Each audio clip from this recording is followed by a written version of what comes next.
Bueno, vamos a comenzar y continuar con nuestras interesantes pláticas. Muchísimas gracias por acompañarnos. Yo creo que vale mucho la pena estar el día de hoy porque creo que nos estamos llevando muchas cosas en nuestra experiencia y nuestros aprendizajes. Y bueno, gracias por venir, gracias doctor por acompañarnos, para que nos platique de este tema tan interesante que es la habitabilidad planetaria. Pero antes de darle la palabra al doctor, me gustaría hacer una pequeña semblanza de él para que ustedes lo conozcan un poquito más. Él cursó la licenciatura en biología, la maestría en ciencias biológicas y actualmente está terminando sus estudios doctorales en ciencias de la Tierra, analizando los datos climáticos generados por el orbitador MGS de la NASA y diseñando escenarios de calentamiento atmosférico sobre la atmósfera de Marte. Es uno de los pocos especialistas mexicanos en incursionar en el campo de la astrobiología y las ciencias planetarias. Está investigando temas como la habitabilidad planetaria, la búsqueda científica de vida más allá de la Tierra, así como la colonización y terraformación lunares y planetarias. Entonces, doctor, pues le doy el uso de la palabra y comenzamos. Son de palabrotas de lo que hacemos en ciencia, ¿no? Yo lo que les voy a hablar en esta ocasión, ahorita en esta charla, es sobre este tema que es habitabilidad planetaria. Más a ratito a las 3 hablo de lo que es terraformación, precisamente de lo que mencionaban en la semblanza. Son los temas que yo trabajo en el doctorado. Son temas que normalmente en México y en Latinoamérica no tienen mucho auge porque pues los consideramos todavía ciencia ficción. Algunas de las cosas que yo les voy a decir aquí, y más aún en las que les voy a decir a las 3 de la tarde, les va a parecer una cosa que dice uno, ¿dónde está Steven Spielberg o dónde está alguno de los directores, ¿no?, de ciencia ficción? Pero no, o sea, hay cosas que ya están pasando, ya están sucediendo. De hecho, hay cosas que han sucedido desde hace 60 años, pero obviamente en México pues estamos más preocupados por la producción de maíz y la maquilación y cositas así, ¿no? Pero bueno, lo importante es que sepan que la ciencia existe y si en algún momento ustedes tienen el deseo de continuar este tipo de proyectos, pues sepan que existen y que hay gente que está trabajando con ellos, ¿no? Bueno, vamos a hablar rapidísimo de la habitabilidad. Para ello les he elaborado una charla que la he dividido en 3 fases. La primera, pues me interesa mucho que ustedes sepan, primero que nada, pues qué es, ¿no? Segundo, cómo la afectamos. Si no sabemos qué es, pues no vamos a saber cómo la afectamos. Y la tercera parte, que es la más importante, es cómo la cuidamos o cómo la restauramos. Y para ello, pues hay que entenderla, ¿no? ¿Por qué es que hay que entenderla? Alguien podría decir, bueno, entender la habitabilidad es algo muy sencillo. Realmente para cualquiera es un tema cotidiano. ¿Por qué? Porque vivimos en un mundo que está habitado y que es habitable, ¿no? Que está lleno de animales, que nosotros formamos parte de esa naturaleza, que de alguna manera no tendríamos por qué tener conflictos en decidir qué está vivo o qué es habitable y qué no. Cualquiera diría, pues todo el planeta es habitable. Pues resulta que no todo el planeta es habitable. Tenemos una capa del planeta que se llama la biosfera y esa capa es la única que es habitable y hay partes dentro de la biosfera que no son habitables. La biosfera es una capita que va hasta una altura de la atmósfera, aproximadamente 30 kilómetros aproximadamente, y nos metemos como 8 kilómetros más o menos de profundidad en el suelo, tanto del continente como marino, ¿ok? Eso es todo lo que está habitado en la Tierra. Y claro, obviamente dentro de esa capa, pues tenemos volcanes que obviamente hasta donde sabemos no están habitados, ¿no? Nada puede habitar el magma.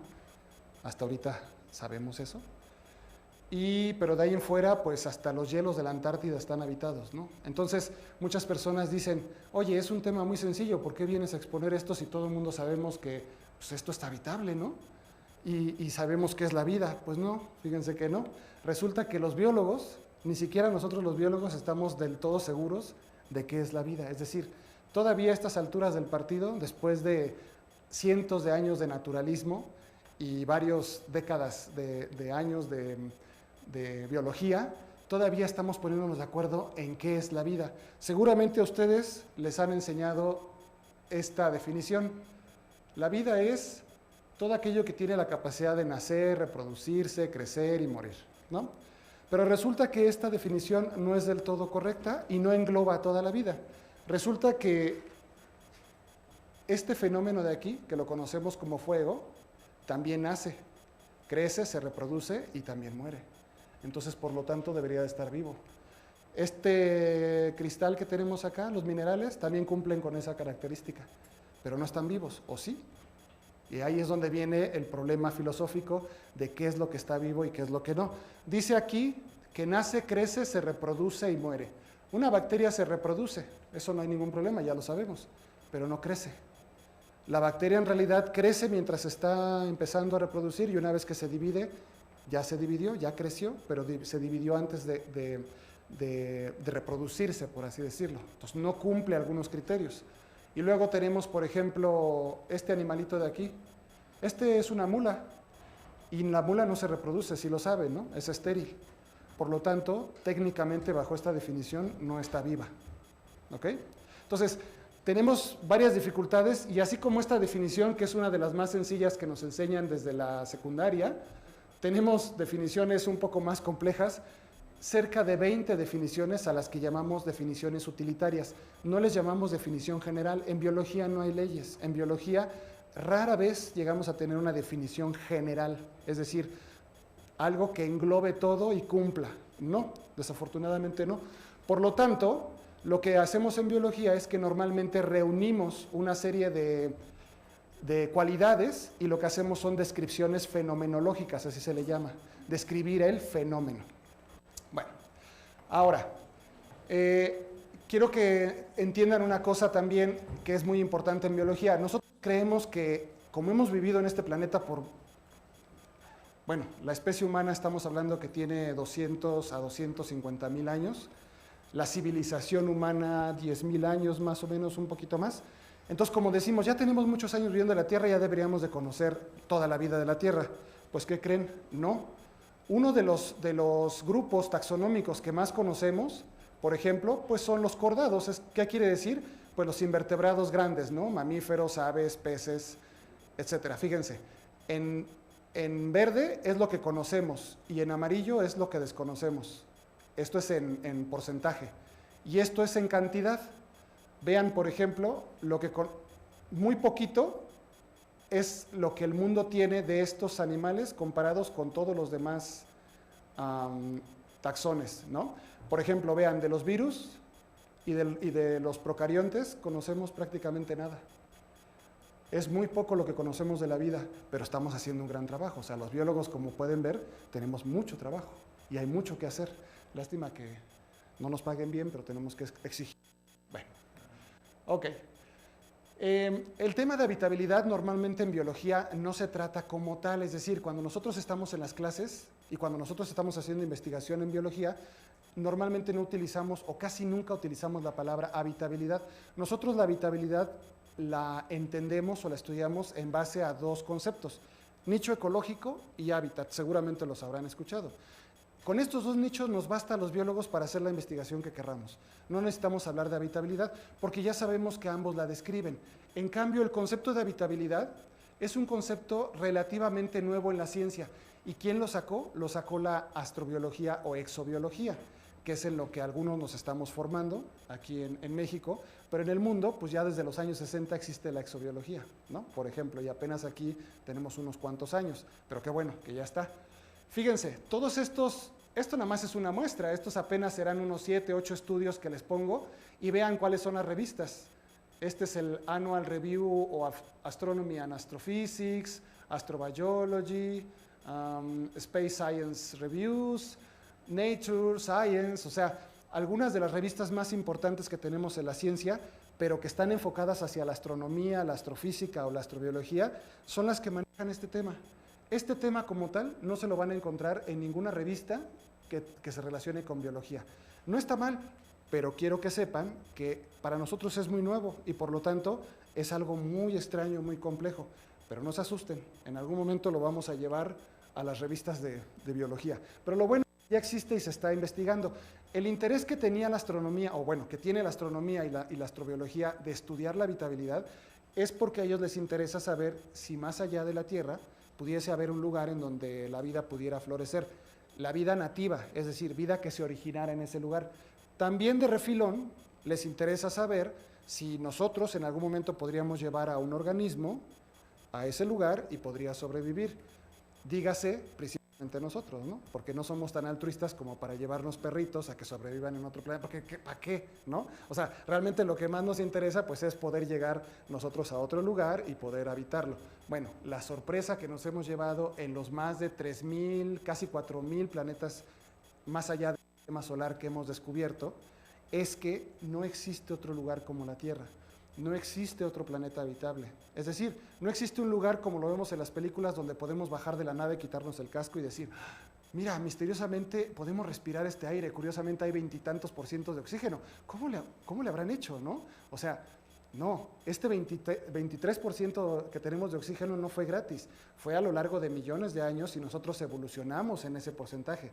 Nosotros dependemos del agua porque la vida evolucionó en el agua, es decir, la vida es producto de lo que en este planeta hay. Por lo tanto, lo que pudiese haber en otro planeta originará una vida similar o tal vez distinta a nosotros, en función de las necesidades y los recursos que tenga ese planeta. Hasta ahorita no hemos encontrado ninguno que la tenga, no sabemos ni siquiera cómo buscarla, pero seguimos en lo mismo, estamos luchando, ¿ok? No se desesperen. Bueno, entonces, definir la habitabilidad es muy complejo también, como no podemos definir lo que es la vida a ciencia cierta, también tenemos definiciones optativas, opcionales de trabajo, de lo que es la habitabilidad, y para no entrar en más conflictos, hacemos lo mismo que hacemos con la vida, y mejor hacemos una descripción fenomenológica. ¿Qué quiere decir esto? Pues agarramos algunos de los conceptos más importantes o características que consideramos que son fundamentales para que exista la vida, pues que tiene que haber agua líquida, bueno, puede que sea líquida o no, porque ya vimos que en los hielos de la Antártida hay líquenes, bacterias que pueden sobrevivir y el agua no está líquida, o sea, la toman del agua congelada. Superficial, pues no necesariamente, porque de hecho la vida se originó en las ventilas hidrotermales, que es la mejor teoría que tenemos, y eso estamos hablando de que son kilómetros bajo la superficie del mar, entonces no es superficial, ¿no? Y aparte, como les decía, a 7, 8 kilómetros todavía encontramos bacterias y no necesitan, ni se enteraron que el sol existe, ni saben que existe el sol, por ejemplo. Bueno, debe de tener una composición atmosférica. Volvemos a tener un pensamiento antropocéntrico, ¿sí? O sea, estamos hablando de que solo estamos considerando la vida superficial, ¿no? A los que están en la profundidad, pues ni la atmósfera ni les interesa, ¿no? Pero bueno. Que tenga una tectónica de placas, es decir, que se pueda ciclar el carbono, ¿no? Se mete en las placas, al manto, sale a través de los volcanes, baja a través de las conchitas o algún otro mecanismo que lo genera, vuelve a entrar a las placas, al manto y se regenera, ¿no? Que estemos relativamente en un periodo orbital cercano al Sol, ni tan lejos ni tan cerca como Goldilocks, ¿no? Para que ni nos quememos ni nos enfriemos, ¿no? Que exista una luna grande, esto muchas personas no lo saben, pero gracias a la luna la Tierra no oscila demasiado en su eje y eso ha mantenido la habitabilidad de la Tierra relativamente constante. De otra manera, la Tierra podría inclinarse en algunos momentos y por todo el año estar dándole nada más el polo, la cara al Sol, por ejemplo, uno de los polos. Y eso obviamente a la vida la metería en verdaderos problemas, ¿no? El hecho de que existan planetas gigantes como Júpiter, ¿no? Que nos libran de varios meteoritos que nos podrían haber impactado, pero gracias a su gravedad pues los capturan y nos quitan el problema, ¿no? Fuentes de energía, nutrientes, etcétera. O sea, sabemos que hay una serie de características que definen dónde puede ser habitable. Okay. La mejor definición que tenemos pues es esta, ¿no? Es la capacidad o propiedad intrínseca de un cuerpo. Pensamos que puede ser la capacidad de un cuerpo planetario o lunar. De cómo la desarrolla no lo sabemos. Puede ser de la misma vida, pero bueno, al menos estamos diciendo que a lo mejor el planeta es el que desarrolla esa capacidad, ¿no? ¿Para qué? Para albergar vida activa o latente. Ustedes saben que hay animalitos que son capaces de mantenerse por decenas hasta cientos de años aletargados, ¿no? Entonces a esto le llamamos vida latente. Hay algunas semillas que han estado por, imagínense, 31,000 años guardadas. Y de repente las encontraron, las sembraron y nació la plantita. O sea, estamos hablando de vida latente. Por eso es que tenemos que considerar vida activa y latente.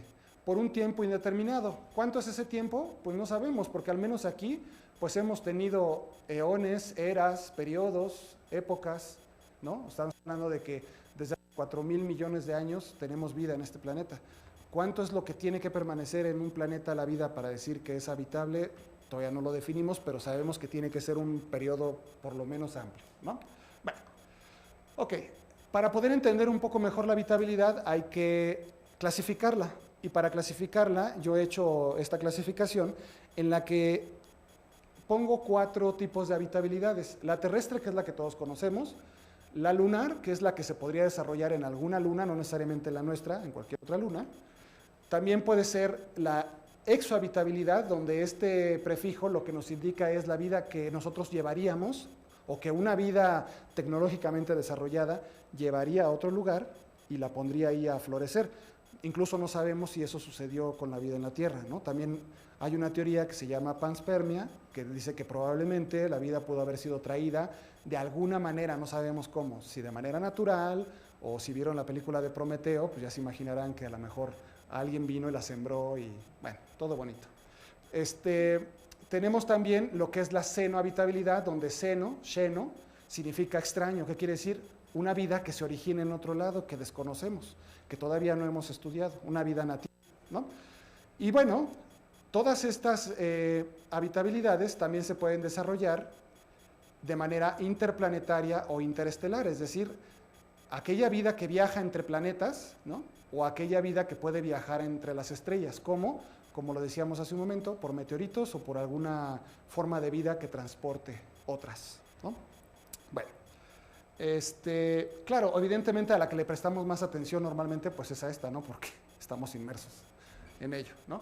Pero es muy importante entender que la habitabilidad, tanto planetaria como espacial, la que vieron ahorita, es de 2 formas, tanto natural como artificial, ¿de acuerdo? Natural es como nosotros, lo que conocemos, pero no sabemos si alguna vida tecnológica altamente desarrollada haya hecho como nosotros robots, ¿no? Para empezar a explorar otros lugares. Y fue tan difícil explorar otros lugares que acabaron desarrollando una inteligencia artificial, que es hacia donde vamos nosotros.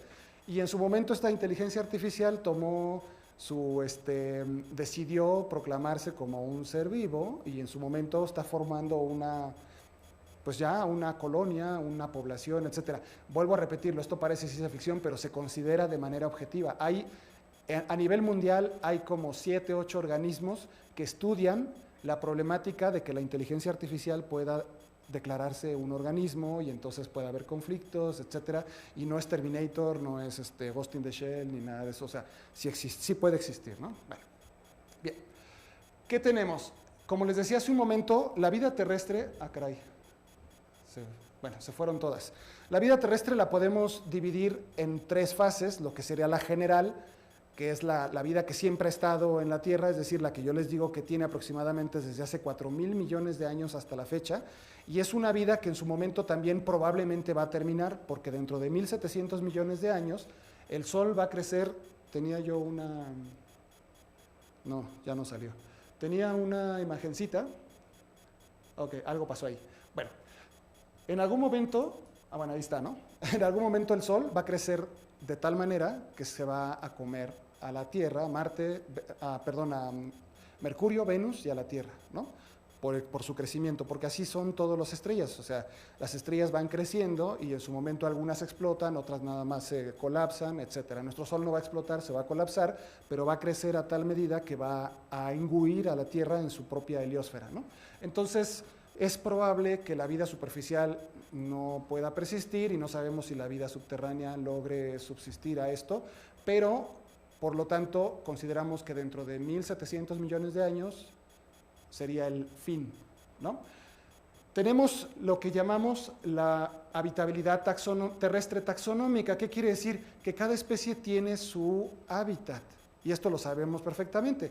No vemos tigres en el Polo Norte, ¿no? Por ejemplo, ni osos polares en la selva, etcétera. O sea, taxonómica quiere decir que cada especie se originó en un lugar o migró a un lugar en el cual se adaptó y ahí persiste, ¿no?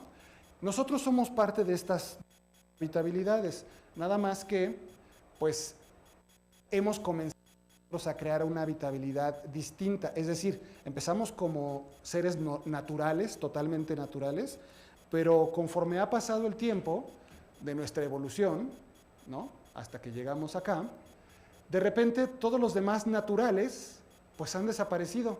¿Y por qué este no desapareció? Hay teorías que dicen que probablemente este fulano fue el responsable de que algunos otros desaparecieran, o puede ser que no tuvieron las herramientas necesarias para subsistir. Es decir, la inteligencia no quiere decir que sea una herramienta de subsistencia, pero sí puede serlo.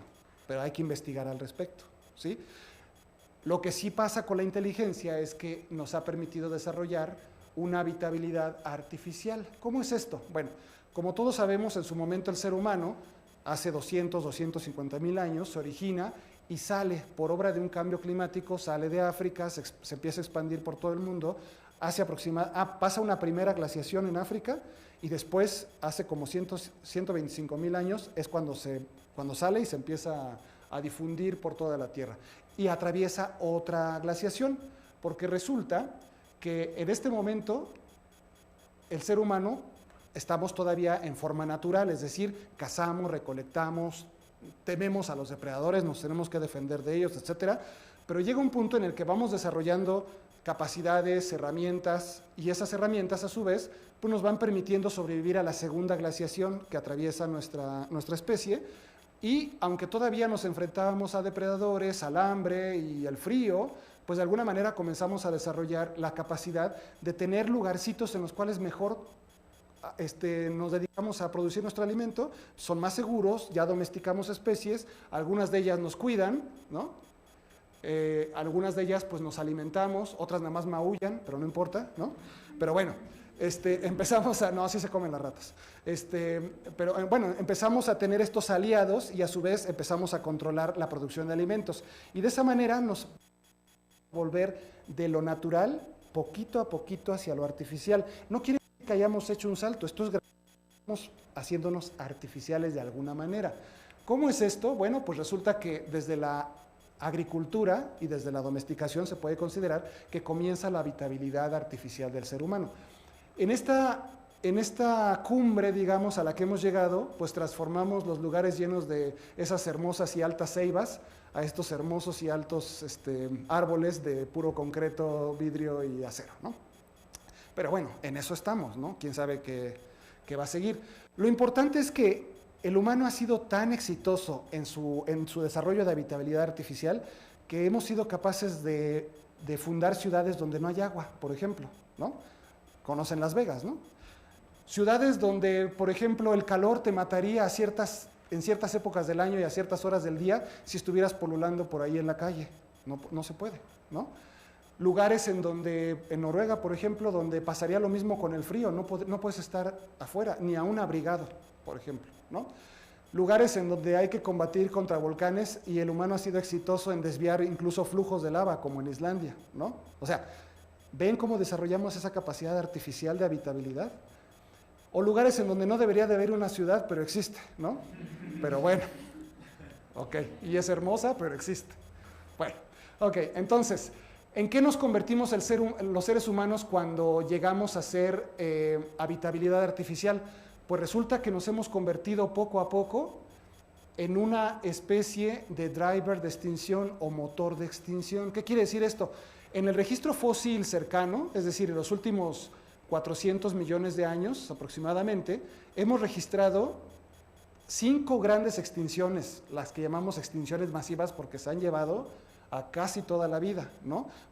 Y fíjense, todas ellas se caracterizan por esto. Todas tienen un cambio climático, pero lo que impulsó ese cambio climático han sido distintos drivers o motores, volcanes, en su momento asteroides, ¿no? Ahora resulta que este nuevo cambio climático, que es natural, hasta cierto punto es natural, porque ya nos toca entrar a una siguiente glaciación, entonces estamos experimentando un cambio climático natural, pero lo estamos exacerbando. En vez de que vaya hacia abajo, hacia el frío, va hacia arriba, ¿no? Somos tan capaces de contrarrestar incluso una glaciación, imagínense. Claro, todavía no está entrando en lo máximo, pero ya va comenzando y somos capaces de contrarrestarla. Y no solo eso, sino que es tanto nuestro poder que estamos convirtiéndonos en el motor de la sexta extinción nosotros. Bueno, ¿y qué hacemos en esa sexta extinción? Pues lo que hacemos es atentar contra esto. Todo lo que nos ha brindado la Tierra, y es un decir porque en realidad no es nuestro, nosotros estamos inmersos en ello, somos parte de ello, pero no hemos sabido controlar la manera en cómo extraemos los recursos, no hemos sabido controlar la manera en cómo producimos la energía, y lo que llevamos de tiempo desde la revolución industrial hasta la fecha, pues lo único que ha hecho es modificar la atmósfera, por lo tanto calentar el planeta, y por otro lado, pues degradar el ambiente. ¿Y eso qué quiere decir? Pues que estamos perdiendo una cantidad impresionante de especies a la fecha. Y esto sí es terrible, y no es para salir aquí gritando con los brazos elevados y cosas así, no, sino es más bien para que hagamos conciencia de que cada uno de nosotros tiene la capacidad y el poder de resolver esto. ¿Cómo? Bueno, pues por ello estamos aquí, por ello estamos en nuestras clases, por ello tenemos la intención de continuar los estudios, y aunque no los tuviéramos, tenemos la posibilidad de mejorar en nuestros hábitos y cambiar a nuestra familia, a nuestros amigos, etcétera. Hace poco tuvimos un congreso, hace una semana y media, 2 semanas, en el programa de investigación en cambio climático. Es un congreso anual nacional que hacemos, y tuvimos la oportunidad de presenciar varias pláticas en las cuales estas personas nos pudieron dar un panorama de cómo estamos destruyendo la habitabilidad de nuestro planeta. No estamos destruyendo el planeta, ojo, eso está mal dicho, no tenemos la capacidad de destruir un planeta, pero sí tenemos la capacidad de destruir la habitabilidad de nuestro planeta. Yo los invito a que entren a la página del programa de investigación en cambio climático, y ahí van a poder encontrar, si alguna de estas les interesa, para que más o menos se vayan dando una idea del daño que estamos haciendo. Les traigo un resumen así rapidísimo del daño, ¿no? Fíjense, más o menos cada 20 minutos estamos adicionando 350 habitantes, ¿no? Y estamos perdiendo una especie, al grado de que hemos perdido más o menos por año 27,000 especies. Cada 60 minutos estamos destruyendo 240 acres, más o menos de lo que sería vegetación, y hemos puesto casi el 70% de la vida en la Tierra en riesgo de extinción, lo que les platicaba hace un momento, ¿no?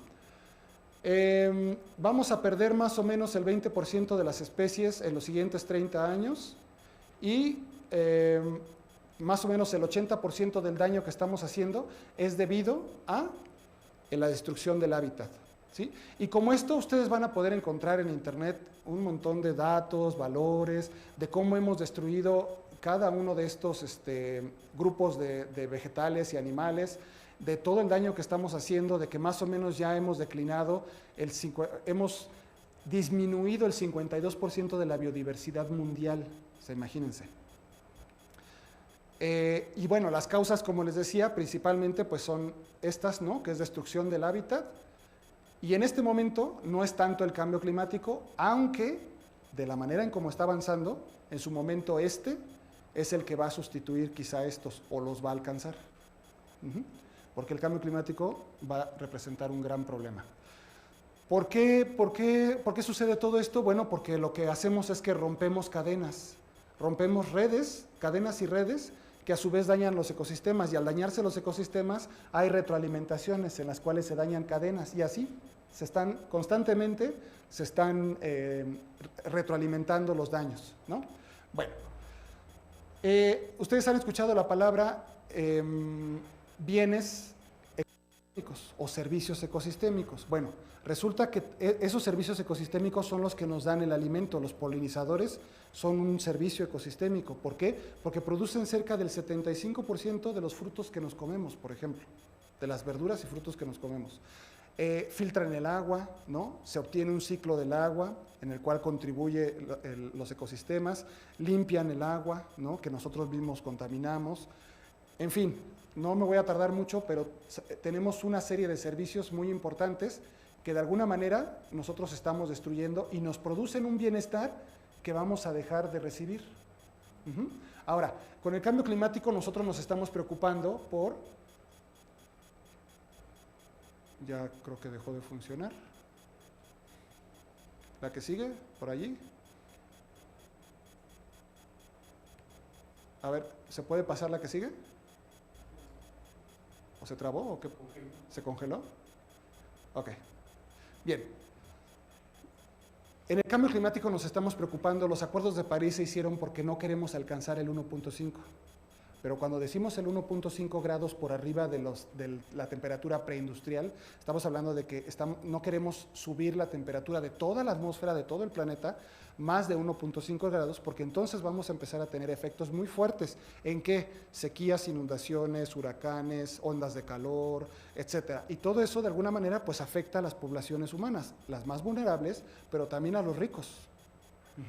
Entonces, resulta que nos estamos preocupando por el 1.5 a nivel mundial, pero hay zonas del planeta donde ya hemos alcanzado 6 grados de temperatura que ha subido. Desde 1800 a la fecha ya hemos elevado hasta 6 grados la temperatura. Se puede ver en estas zonas más oscuras, por ejemplo. Hay otras zonas del mundo donde ya sobrepasamos el 1.5. Por ejemplo, miren, el norte de México y Baja California, las dos Baja Californias, ya sobrepasamos el 1.5.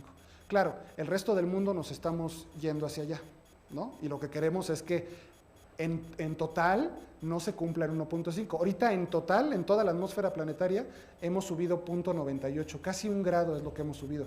Y vean, con 1 grado hay partes del mundo donde han llegado a 6, con 1 grado mundial.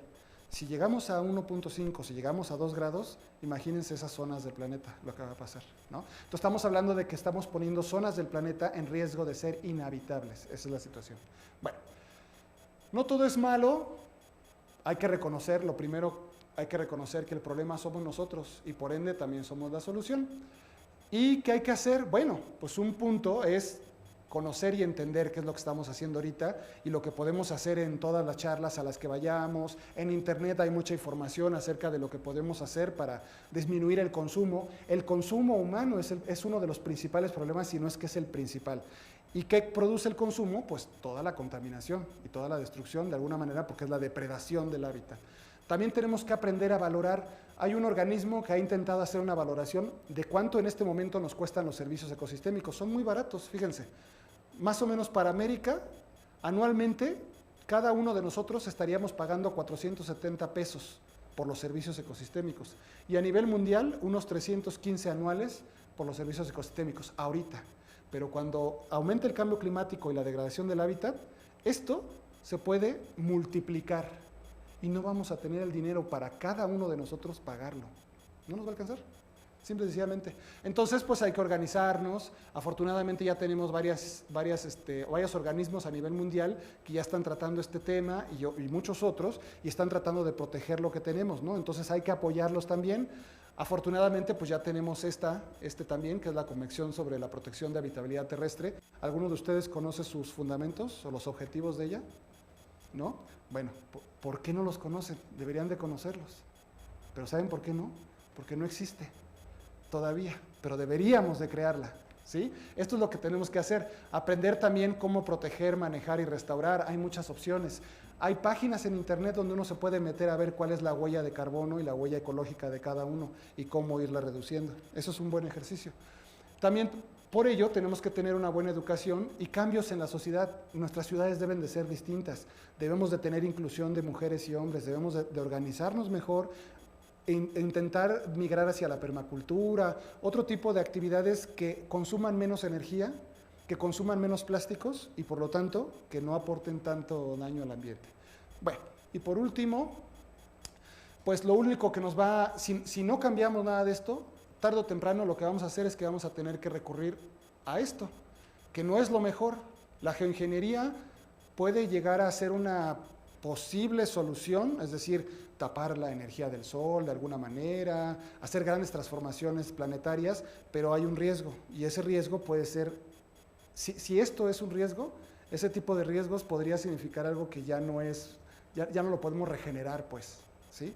Entonces, afortunadamente ahorita pues podemos optar por las energías limpias, tratar de tener paneles, producir la energía de alguna manera. En algunas ciudades incluso me enteré que hace poco en Puebla ya están metiendo estos árboles que bajan el CO2 y permiten puede uno cargar su celular. Son, digamos, cositas tecnológicas que se podrían hacer. De otra manera, tendremos que optar, si tampoco nada de eso nos funciona, pues vamos a tener que hacerle como Wall-E, subir a la acción y irnos hasta que se limpie la Tierra y dejar a Wall-E aquí, o dedicarnos a viajar por todo el universo, o hacerle como Elysium, o simplemente pues vamos a tener que colonizar o terraformar otros planetas para poder llevarnos allá un poco de nuestra humanidad cochina y que cochine en otro lado, pero al menos ya están en otro lado y nos dividimos y así no es tanto, ¿no? Pero bueno, la idea no es esa, o sea, la idea es crecer en sustentabilidad, ¿no? Bueno, eso sería todo.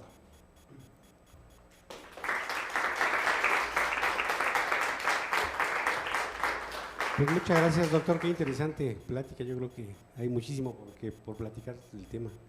Y tenemos tiempecito para algunas preguntas, si alguno de ustedes quisiera hacer una pregunta, con toda confianza, aprovechando que está aquí el doctor. Te pasamos el micrófono para que te escuche. Bueno, son dos preguntas en realidad. La primera es, ¿cómo pueden calcular cuántas especies no se conocen si no se conocen? O sea, ¿cómo pueden llegar a hacer esa aproximación en cálculos? Y la segunda es, ¿cómo funciona eso de la vida latente? O sea, ¿por qué puede permanecer tanto tiempo una semilla y, o sea, qué está pasando dentro de ella que la hace poder permanecer?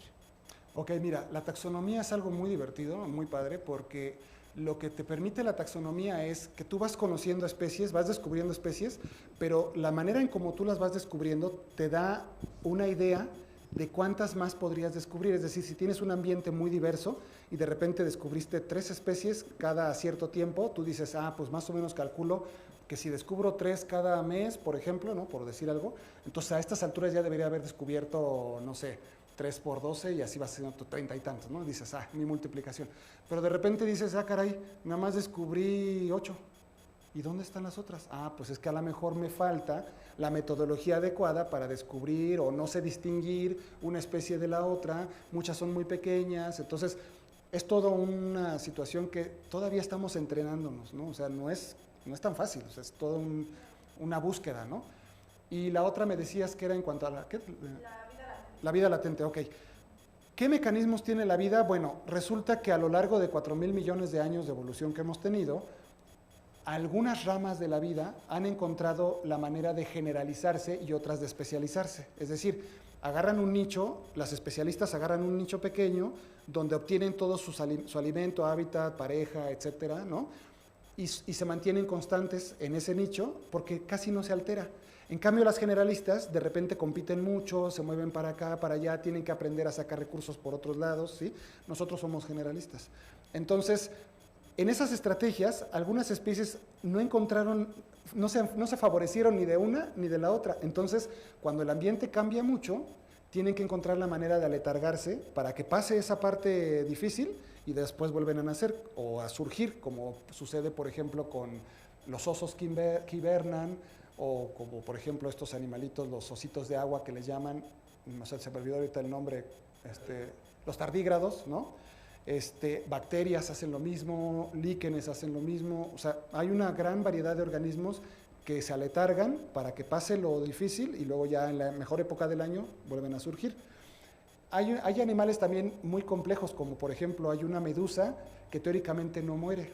O sea, cuando llega a una etapa adulta, cambia a un estadio que parecería como si fuera bebé y vuelve a pasar por todas sus etapas hasta la etapa adulta y vuelve a cambiar hacia ese estadio y parecería que nunca muere. O sea, son estrategias que han optado tanto las plantas como todos los reinos para sobrevivir en los momentos más agrestes de la habitabilidad del planeta, ¿no?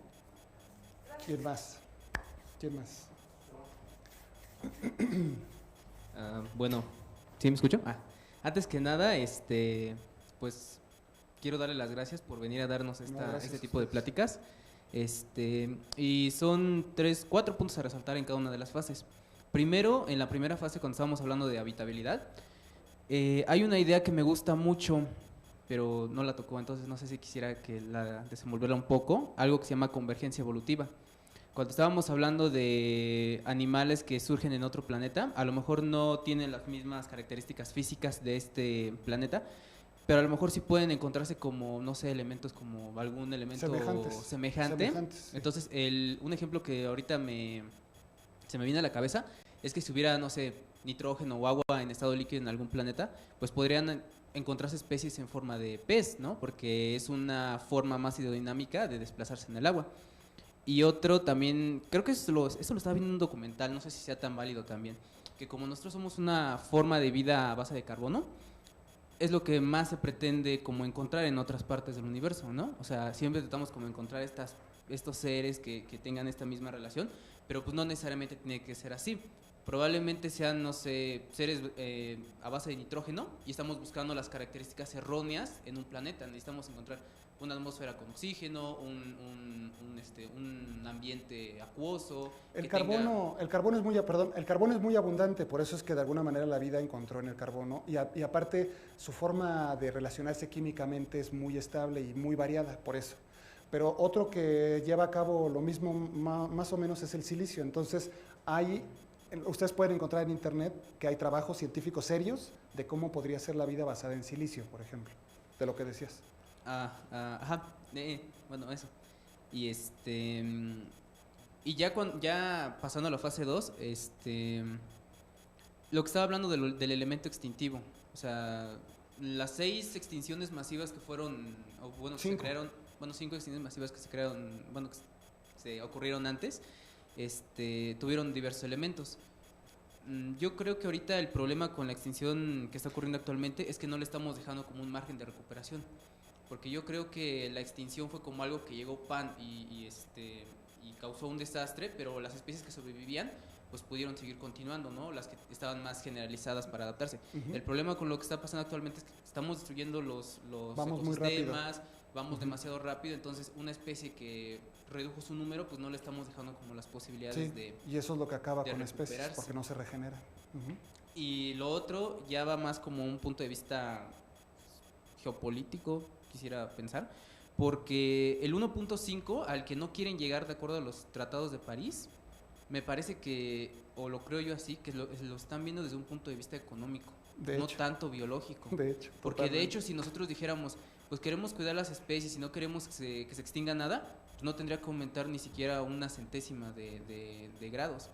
Pero lo que ellos están diciendo es, ¿saben qué? Estamos hasta el 1.5. Si sobrepasamos el 1.5, pues probablemente muchos de nuestros recursos de los que depende la economía actualmente, pues ya no van a existir. Y los desastres van a costar. Y van a costar, exactamente. Entonces, en regiones del Ecuador, no sé, por ejemplo, Arabia o África, pues van a tener que todavía invertir más en sistemas de refrigeración, como ya actualmente lo está haciendo Qatar, y el peso económico que lleva esto, pues es demasiado grande.